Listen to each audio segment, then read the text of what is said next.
Hi everyone, Craig Cannings here from VAClassroom.com, and I want to talk to you a bit about, or have a casual conversation with you about a topic that has been garnering a lot of interest at VA Classroom among our students in our social network.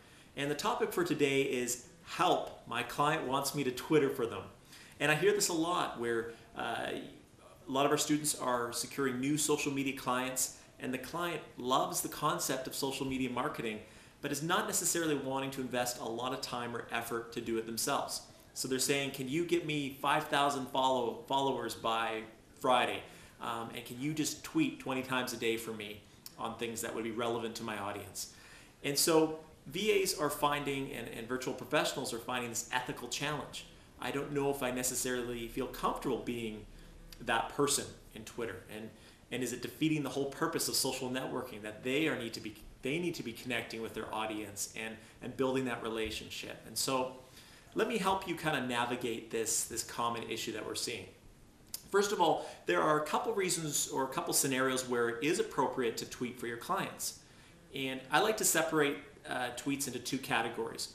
One being more personable tweets, or relational tweets, I should say, and the other one being more informative or informational tweets. I think it's totally appropriate for you to tweet information-related tweets in Twitter, such as upcoming events that your client might be putting on, periodically tweeting that throughout a month, relevant blog posts that they've submitted, or other blog posts that you feel would be relevant to this audience. So things that are more informative. Whereas the relational piece really should reside with the client, where they're replying to potential partners or clients, they're talking with their customers and engaging in a relationship.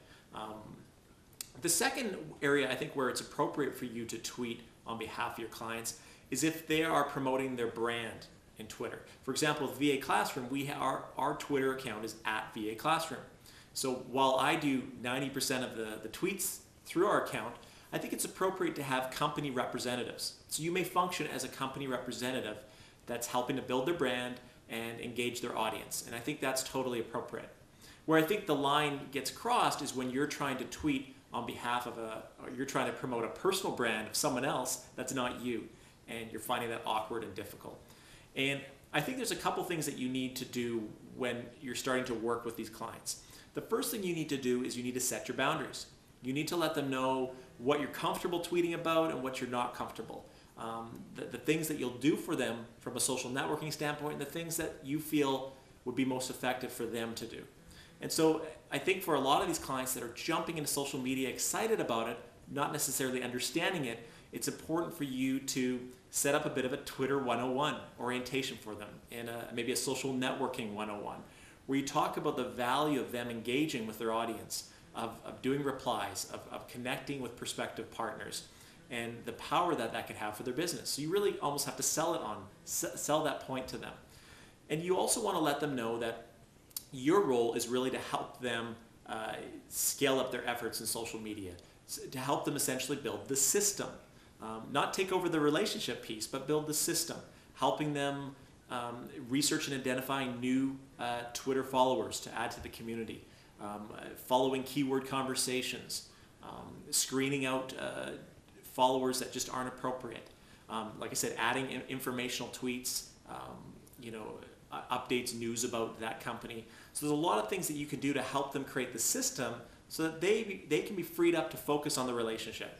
And I think that's really what you need to, I encourage you to promote to them. And again, you're going to continue to have these clients that will come up, and nothing against them. They just want to build their business using social media, and they want someone to do it for them on their behalf. So you have to set your boundaries, let them know that you're a system builder. You can set up their system for them. And there's a whole variety of other things that you can certainly do for them. But those are a few things I wanted to talk to you about today. Again, you don't want to cross an ethical line that is inappropriate from your perspective, or you're not comfortable with. So I think if you communicate that with them from day one, you'll set yourself on a successful path to working well with this client and helping them achieve the success they want from Twitter as well. So a few tips today. I hope that's been helpful, and we'll talk to you soon.